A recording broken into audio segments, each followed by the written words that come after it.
এই মুহূর্তের 2026-এর যে বিধানসভা নির্বাচন, সেটা সংখ্যালঘু ভোট তৃণমূলের দিকে যাবে না বেঁকে বসবে।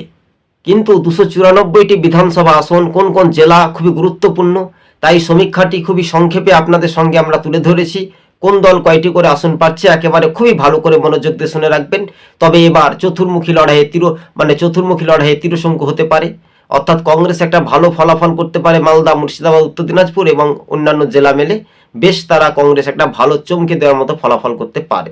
তৃণমূলের আসন সংখ্যা কমতে পারে, বিজেপির আসন সংখ্যা কিছুটা কমবে আবার কিছুটা বাড়বে, এই নিয়ে উঠেছিল রাজনৈতিক মহলে প্রশ্ন। সিপিএম এর তো তারা কিন্তু সে আসন খাতা খুলতে পারেনি, এবার কিন্তু পারবে 2026-এর নির্বাচনে।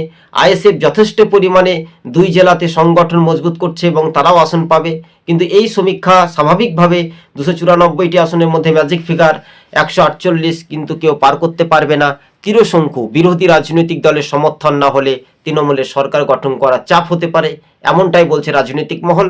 অন্যদিকে হুমায়ুন কবিরের দল কিন্তু ভোট কাটলে মাঝখানে সহজ পথে মুর্শিদাবাদে কংগ্রেসের লাভ হতে পারে অথবা বিজেপির লাভ হতে পারে।